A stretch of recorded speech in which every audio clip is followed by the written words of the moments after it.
que son 5: interrupción del arco aórtico, el ventrículo izquierdo hipoplásico, la atresia pulmonar o tetralogía de Fallot, la transposición de grandes arterias y atresias tricuspidias.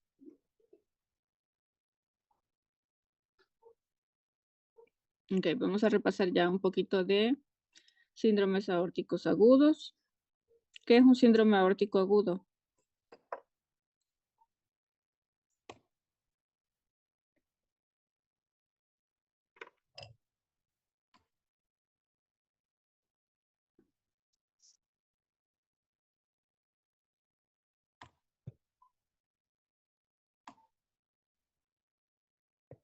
¿Sí me oyen?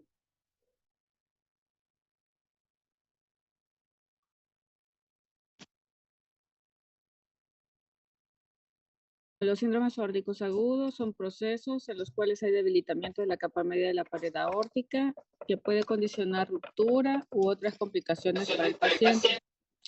La mayoría son las disecciones aórticas, que es una falsa luz producida a partir de un desgarro de la íntima.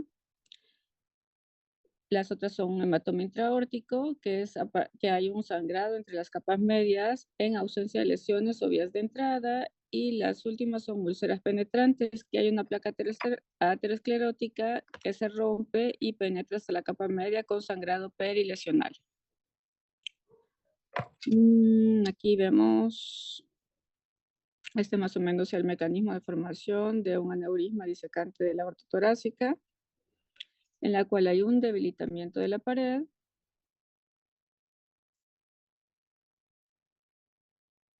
que va permitiendo que se infiltre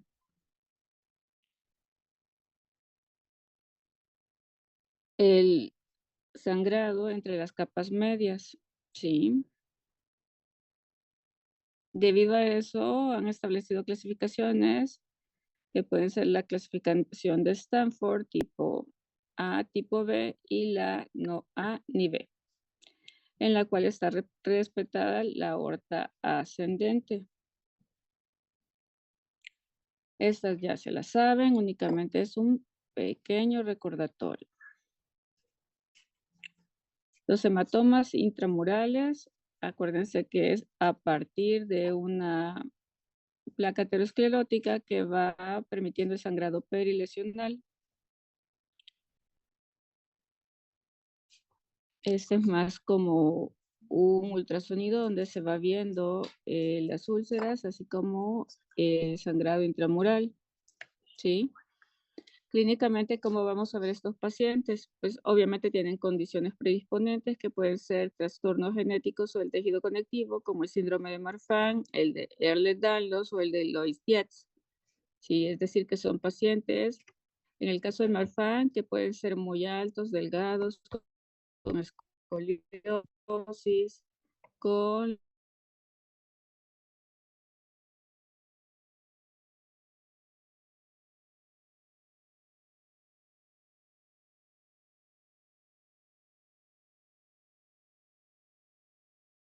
enfermedades hereditarias como aneurismas de aorta torácica, aortopatías familiares no sindrómicas o una aorta bicúspide. Acuérdense que cuando hay estenosis, el chorro que pasa a través de la estenosis se libera presión y va golpeando las paredes, así como el caso de la radiografía que vieron de la estenosis valvular pulmonar, en la cual se había dilatado el botón de la pulmonar por el golpeteo del shunt que sale a presión. ¿Qué otro factor predisponente existe? La coartación aórtica, dependiendo del tipo de corrección que haya sido. Pacientes que tienen factores de riesgo de aterosclerosis como hipertensión, tabaquismo, hipercolesterolemia, los pacientes cocainómanos o los pacientes que han sufrido traumatismo de tórax. Por ejemplo, los pacientes que han tenido accidentes de tránsito, los cuales, por ejemplo, hacen latigazo e incluso pegan con el timón en el pecho, los pacientes que tienen o que entrenan fútbol americano, que están recibiendo constantes traumatismos en el pecho. Y pues otra condición predisponente son pacientes que han tenido cirugías cardíacas o intervencionismos previos. Clínicamente, ¿cómo se van a presentar estos pacientes? pues con un dolor intenso de inicio súbito, ya sea en la espalda o en el tórax, que va a ser de intensidad máxima desde el inicio, puede ser punzante, celebrante, migratorio o irradiado. Pueden debutar con síncope, por bajo gasto, pueden tener incluso hipotensión o presentar isquemia visceral o periférica, así como déficit neurológicos. Radiográficamente se pueden presentar con ensanchamiento de mediastino en la radiografía de tórax o insuficiencias aórticas agudas, derrames pericárdicos o hemomediastino o hemotórax, dependiendo si ha sido por traumatismos en los cuales se ha roto el aneurisma. ¿Hasta ahorita todo claro? Sí, Sí, Muy bien. Diagnóstico de diferencia en el pecho conlleva el diagnóstico diferencial de un síndrome coronario agudo, ya sea con o sin elevación del ST, las insuficiencias aórticas sin disección, aneurismas aórticos sin disección, dolores musculoesqueléticos, pericarditis, tromboembolia pulmonar, pleuritis, tumores mediastínicos, dependiendo incluso de la irradiación, si es hasta hombro, incluso pueden ser colecistitis o embolismos ateroscleróticos o de colesterol. ¿Qué es lo más importante que necesitamos obtener para documentar un síndrome aórtico agudo? Pues obviamente el tipo de lesión, si es de la aorta ascendente, si está contenida la ruptura, si hay presencia de motórax o mediastino, qué diámetro máximo tiene la aorta, porque si no es un diámetro importante, es un estudio basal para el seguimiento y determinar el momento de recambiar esa aorta. Tenemos que poder visualizar las puertas de entrada y reentrada del flujo de la falsa luz. Si hay una compresión de la verdadera luz y qué troncos arteriales está afectando. Habitualmente afecta a la coronaria derecha. Puede haber además si hay insuficiencia aórtica o no, para ver si se cambia toda la raíz de la aorta junto con la válvula o se deja intacta la válvula, si hay derrame pericárdico o si hay afectación coronaria. Hasta ahorita, ¿todo claro con síndromes aórticos agudos? sí, doctor. Ok, tratamiento inicial de los síndromes aórticos agudos.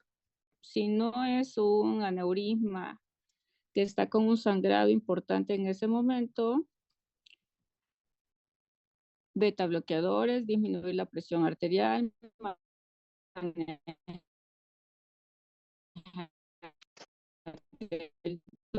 son pacientes que tienen que mantenerse en reposo.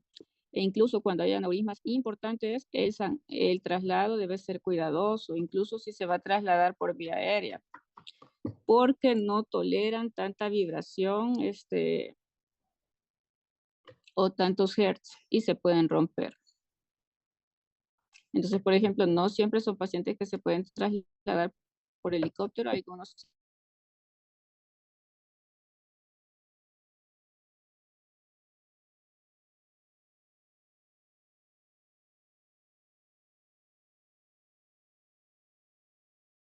que no avance. Ok. Siguiente tema, endocarditis. Clínicamente, ¿cuándo puedo sospechar yo endocarditis en un paciente? ¿Cómo le voy a decir yo? Mire, usted es una endocarditis, usted no. Usted váyase para allá y que lo vea el infectólogo. pues presenta, por ejemplo, fiebre, tos, disnea también. Pues desde la historia clínica, por si tuvo alguna cirugía dental, puede ser referente de endocarditis. Ahora, ¿todos los pacientes que han tenido algún procedimiento dental pueden tener endocarditis? ¿Sí o no? Sí, también. Sí, No, tienen que tener un factor predisponente para que se pueda anidar. Todos sí tienen riesgo, pero deben tener, por ejemplo, displasia valvular, algún defecto como una cardiopatía cianógena o estenosis, para que cuando se migren las bacterias tengan de dónde como agarrarse, ¿no? Y quedarse ahí infectadas. ¿Qué otros pacientes tienen alto riesgo de presentar endocarditis? Pues los pacientes que tienen drogadicciones, porque ya ven que no limpian las agujas, recogen las agujas en el cielo.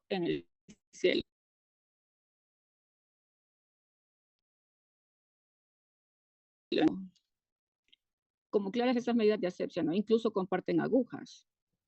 Ellos tienen muy alto riesgo de presentar endocarditis.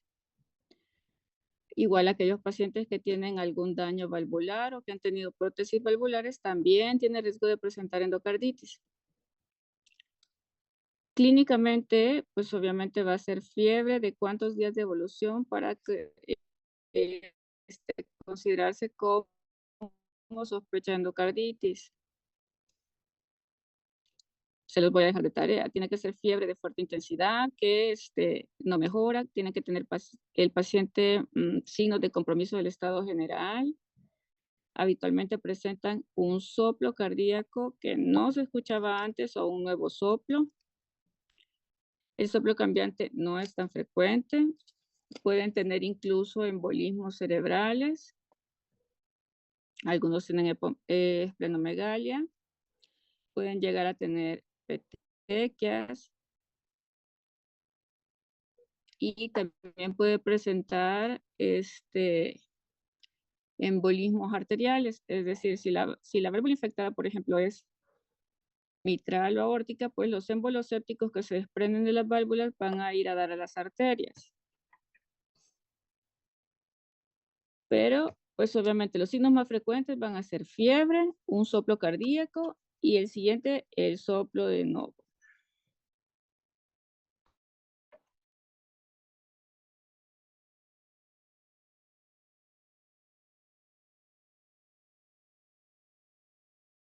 Obtenidas a través de cirugía como vegetaciones o abscesos intracardíacos. Y que los haya visto el patólogo y diga, sí, esto es un microbio y es una vegetación. ¿Sí? Los criterios clínicos deben completar 2 criterios principales o un criterio principal y 3 menores o 5 menores. ¿Cuáles son los criterios mayores? Hemocultivos positivos por microorganismos típicos, que pueden ser Streptococcus viridans, Streptococcus caeoliticus, antes conocido como Streptococcus bovis, Staphylococcus aureus o microorganismos del grupo ASEC. Pueden ser enterococos adquiridos en la comunidad o en ausencia de un foco primario. Y deben ser 2 cultivos positivos de muestras de sangre extraídas con más de 12 horas de diferencia. Y pruebas de que el endocardio está afectado, ya sea por un ecocardiograma o un eco transesofágico donde se vea la degeneración valvular o la vegetación.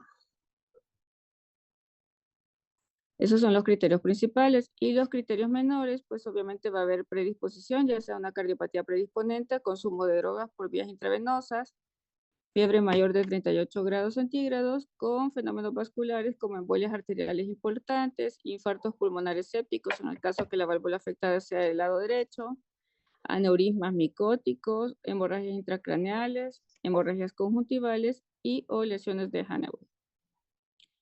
Pueden haber glomerulonefritis, nódulos de Osler, manchas de Roth y el factor de reumatoide alterado. Y las pruebas microbiológicas, pues hemocultivos positivos, aunque no cumplen con un criterio importante.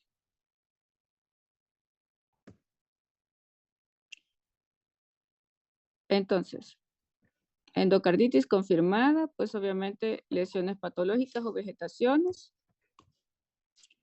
confirmados por examen histológico.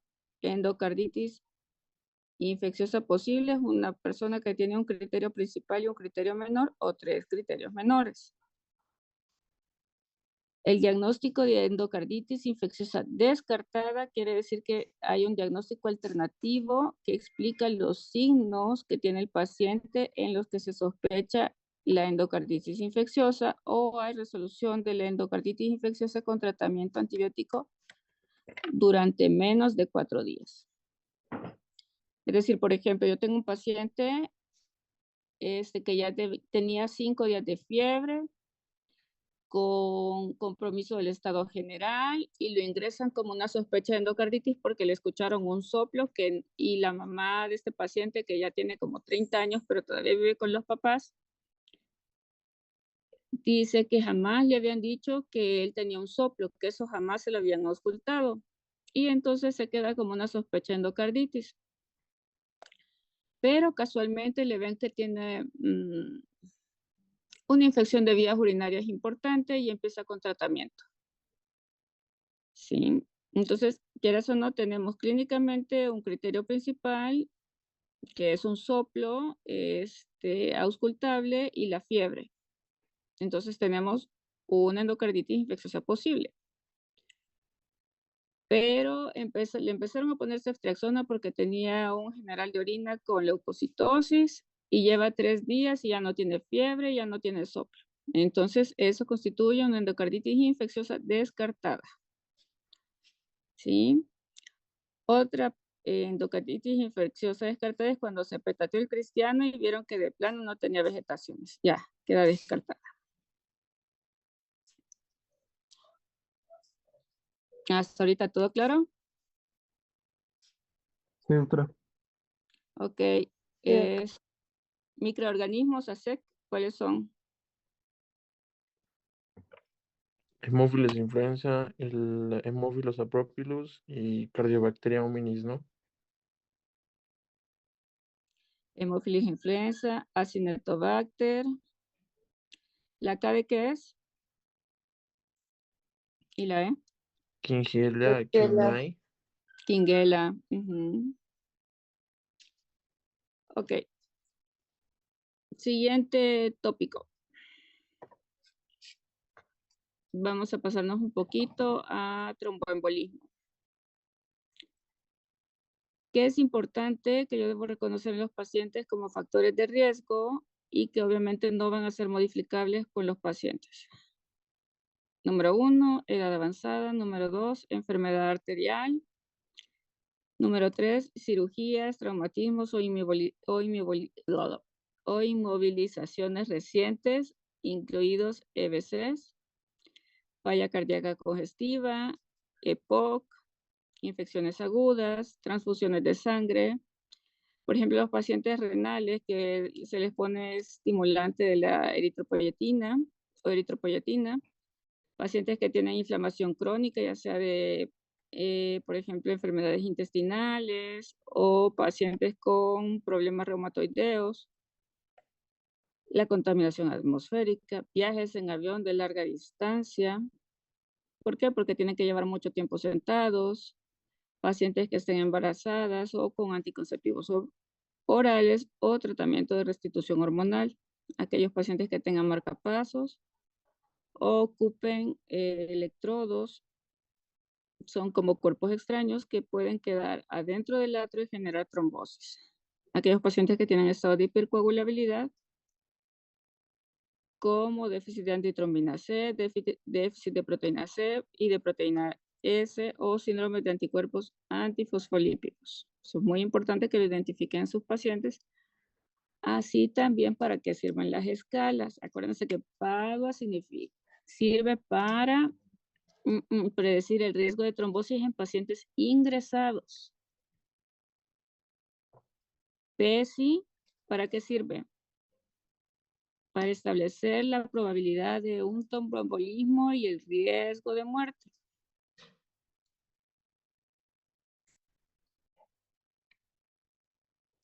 Ok, miocardiopatías. Principalmente nos vamos a dedicar a 3 tipos de miocardiopatías.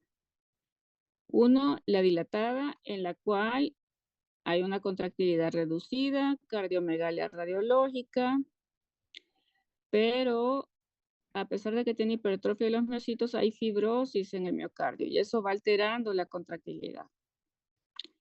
¿Sí? Factores de riesgo para miocardiopatía dilatada puede ser la hipertensión, la ingesta de alcohol, la tirotoxicosis o el mixedema. ¿Por qué? Porque generan taquicardias persistentes.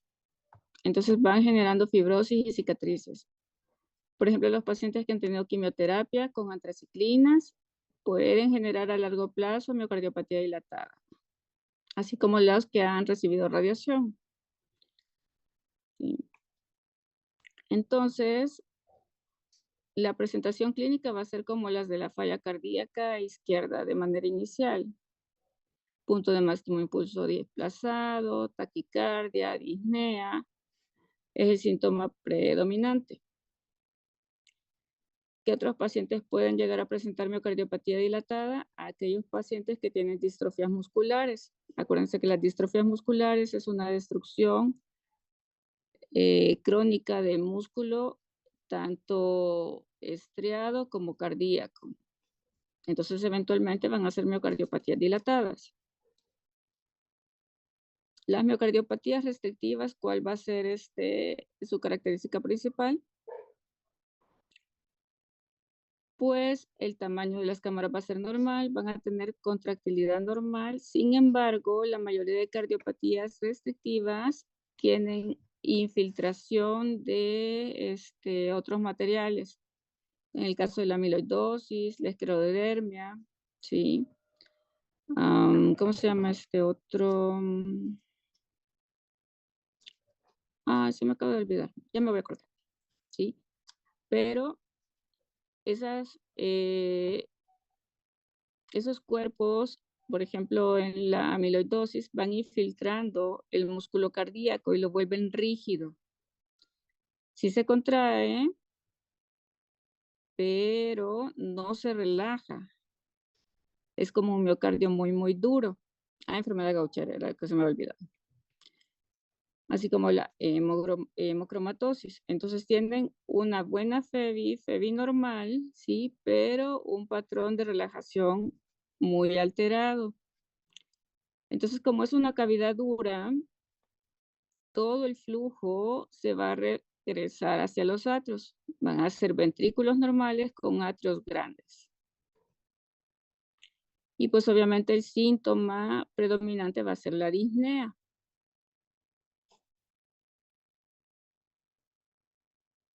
De la miocardiopatía hipertrófica, pues ya hasta el nombre está súper gastadísimo.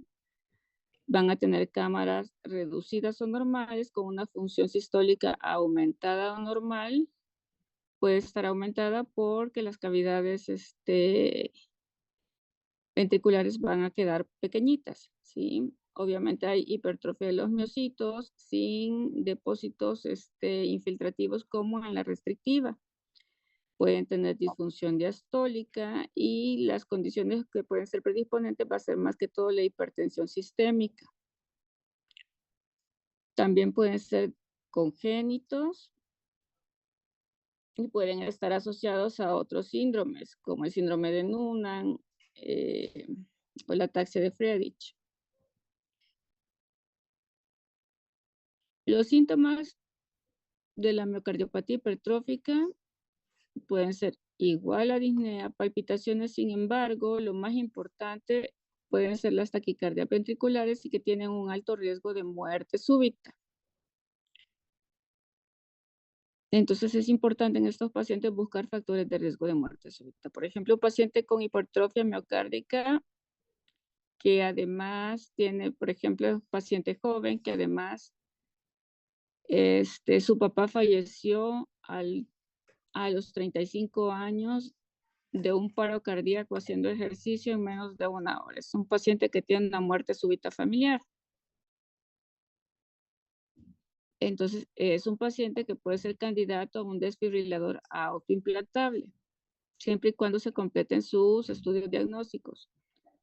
En el caso, por ejemplo, para estudiar las miocardiopatías, pues obviamente tenemos que hacer todo su screen, ¿no? Desde historia clínica, examen físico, su electrocardiograma, su radiografía de tórax, su ecocardiograma, pero confirmatorio para ver, por ejemplo, la cantidad de cicatrices que tenemos en un miocardio, el grado de inflamación, o si hay o no enfermedades infiltrativas, pues es la resonancia magnética, que va a ser complementaria.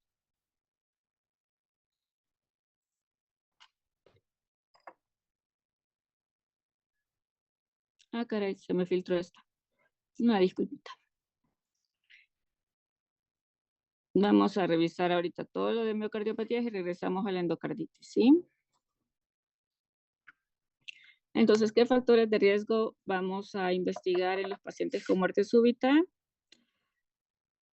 Como prevención secundaria, quiere decir que es un paciente que ha tenido una muerte súbita abortada. Quiere decir que es un paciente que inició con palpitaciones, hizo un síndrome de bajo gasto, se desmayó, lo llevaron corriendo al hospital y lo desfibrilaron. ¿Sí? Entonces quiere decir que esa ya es una muerte súbita abortada y él es candidato a un desfibrilador autoimplantable.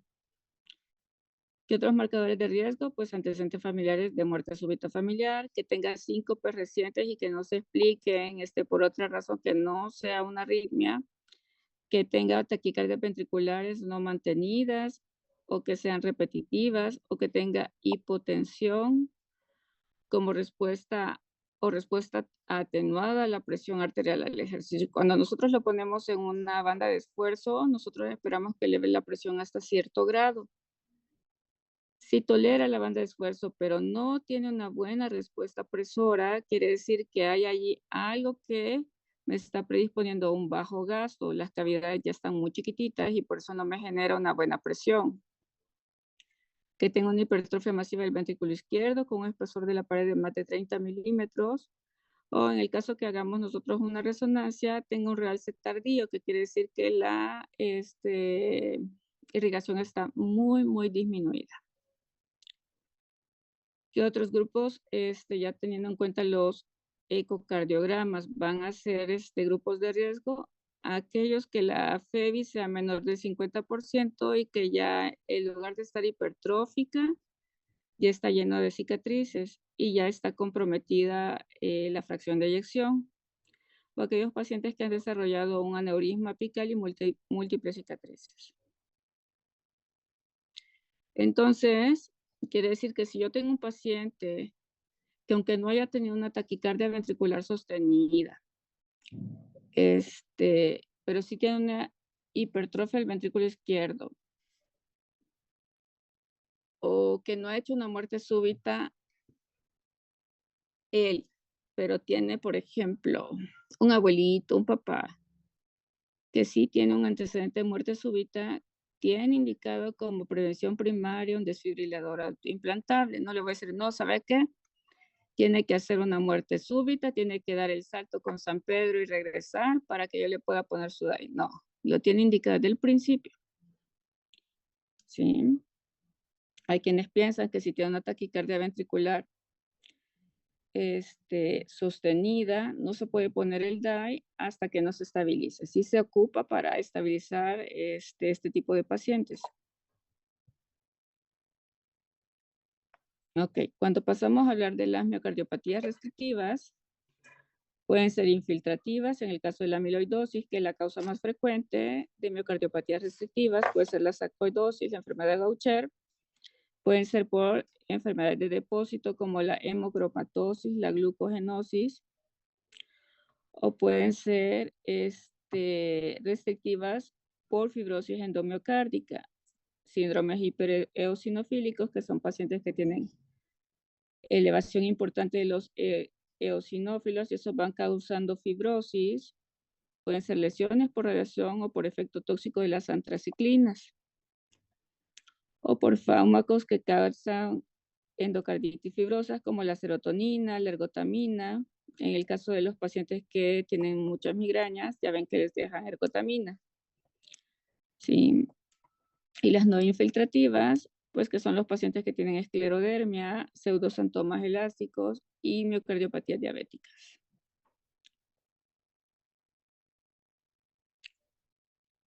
Cuando vamos a hablar también de miocardiopatías, pues acuérdense que también el miocardio se puede inflamar y se puede infectar. Las causas más frecuentes pueden ser por virus, adenovirus, citomegalovirus, virus de la inmunodeficiencia humana, parvovirus P19, rubiola, varicela zoster, fiebre amarilla, virus de la gripe. Pueden causar miocarditis y ellos conllevan falla cardíaca. Sí, por eso es importante la vacunación cada año. por ejemplo, bacterias que pueden causar miocarditis, salmonella, estafilococos, estreptococos, tuberculosis, espiroquetas, leptospirosis, sífilis, cólera, clamidia. Toxinas cardíacas que pueden causar miocarditis, el etanol, los antracíclicos, las catecolaminas, la cocaína, el plomo. Los protozoos también tienen toxinas que son cardiotóxicas, la leishmaniasis, la enfermedad de Chagas y el paludismo. Y mediadores o factores de hipersensibilidad pueden ser las cefalosporinas, los diuréticos, las picaduras de insectos, la vacuna del toxoide tetánico, los trastornos sistémicos, la hipereosinofilia, la enfermedad de Kawasaki, así como la sarcoidosis. Entonces, el paciente con miocarditis requiere una estabilización hemodinámica, ya sea con diuréticos o vasodilatadores, como el manejo de la falla cardíaca por falla en la contractilidad. Si es un paciente inestable, ya saben que va a necesitar su apoyo hemodinámico con sus inotrópicos o ya sea su balón de contrapulsación aórtica. Sí.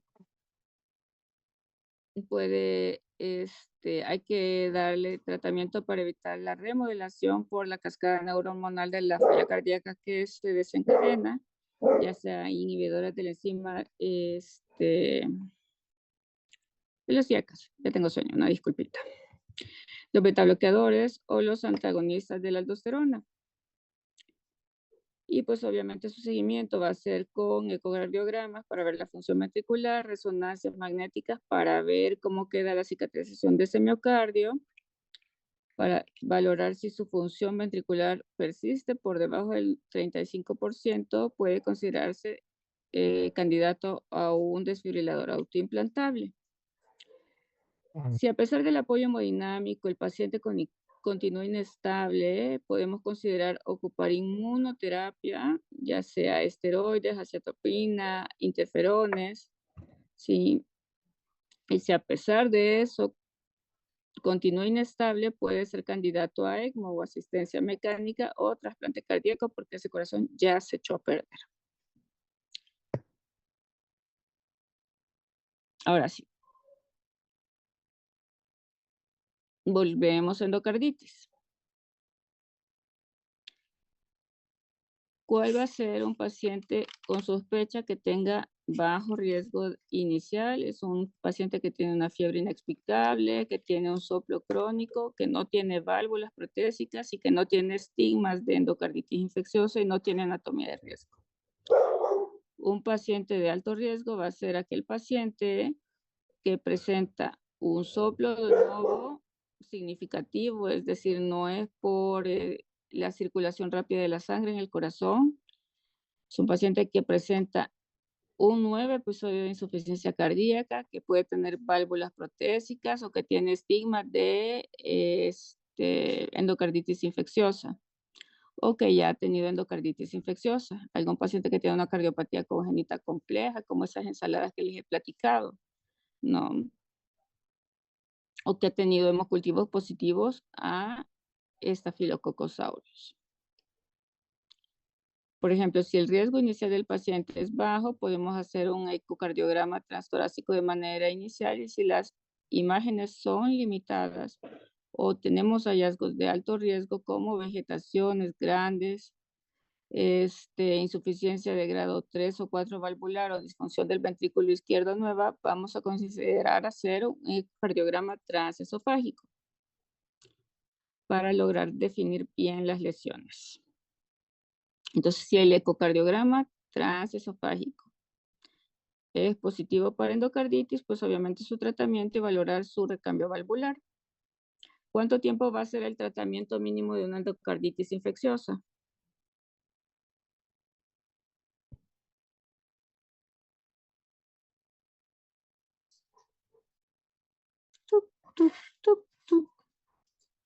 ¿La dosis, doctora, o el tiempo? El tiempo.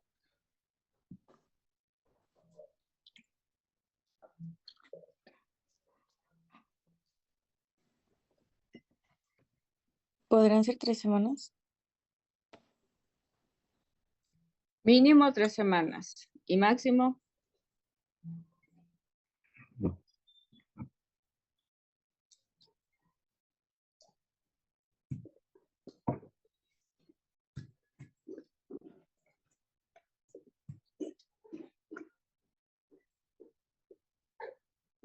Muy bien, se quedan con otra tarea. Ya tienen muchas tareas.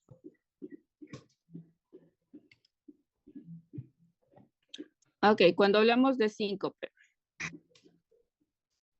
¿cómo se define síncope?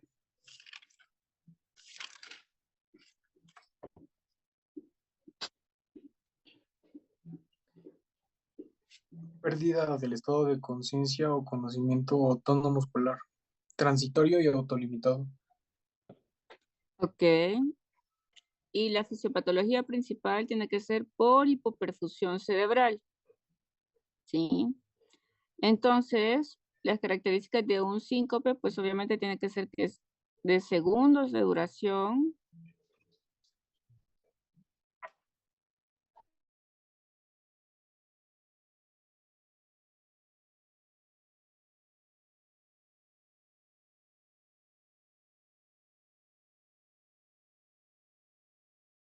Pero no tiene pérdida del tono de esfínteres.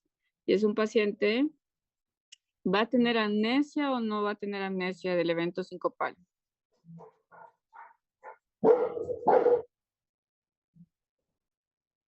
No. ¿Qué dicen sus guías? La mayoría de las veces no, solo en adultos. Ujú.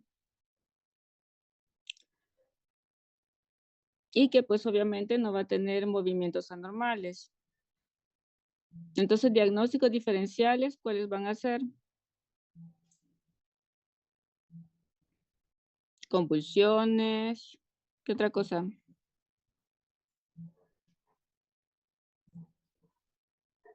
Estados de cataplegia.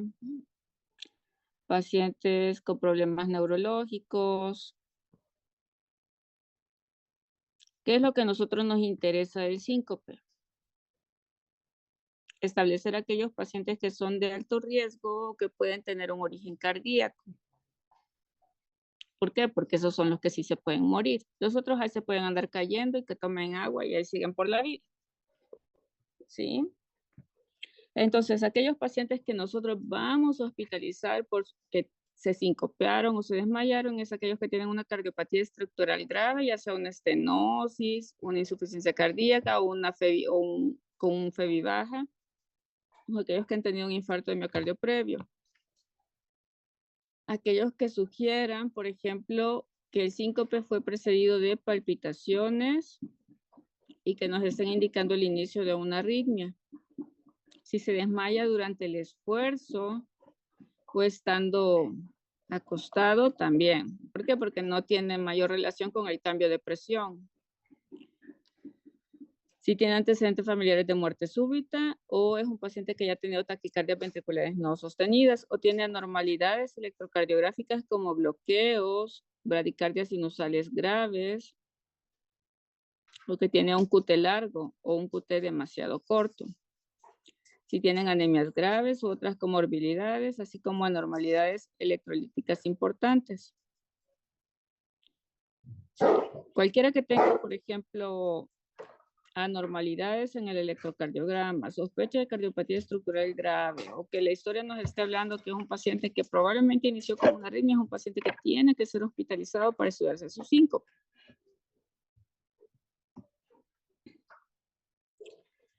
Entonces, el síncope más frecuente que vamos a encontrar es el síncope vasovagal,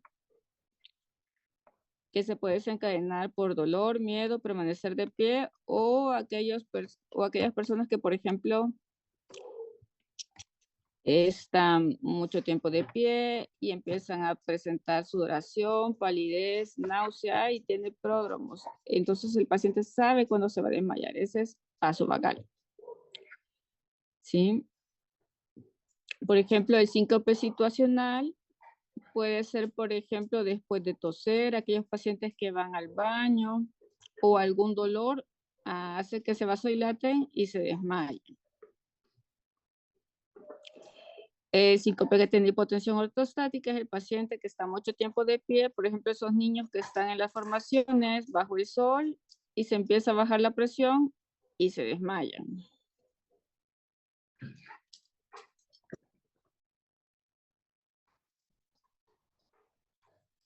Hasta ahorita, ¿todo claro?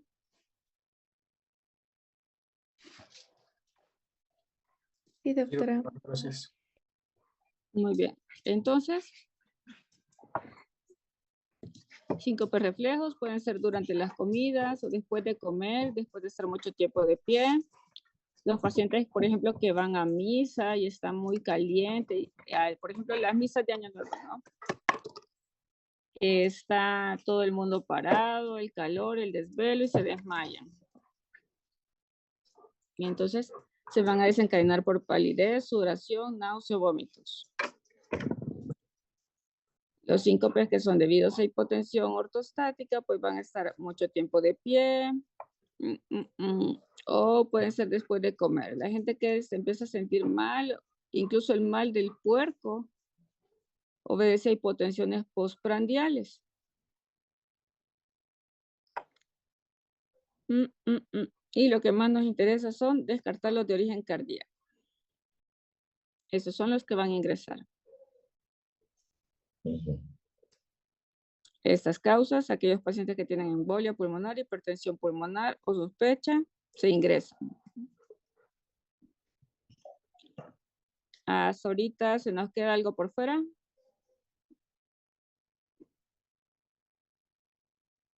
Sí, no, ya nos podemos ir a dormir. Ya tienen 10 mañana.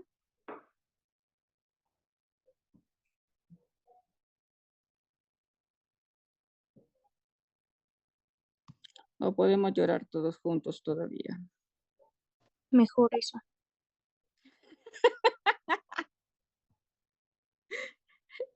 Pero si lloran les van a arder los ojos y no van a poder ver los trazos del examen de endocarditis en poblaciones especiales, ya sea inmunosuprimidos, drogadictos, alcohólicos y causas reversibles de miocardiopatía dilatada. El alcohol es una causa de miocardiopatía dilatada reversible, ¿verdadero o falso?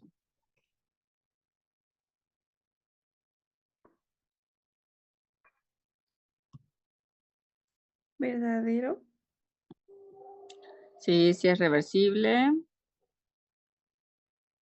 Las enfermedades metabólicas, la mayoría son causas de miocardiopatías dilatadas reversibles, como la tirotoxicosis. Por ejemplo, normalizando la tiroides va mejorando la función ventricular y la cardiomegalia.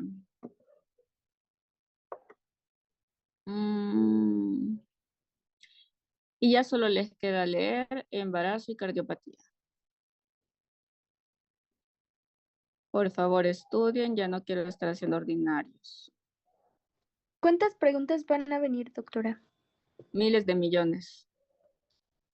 Ay,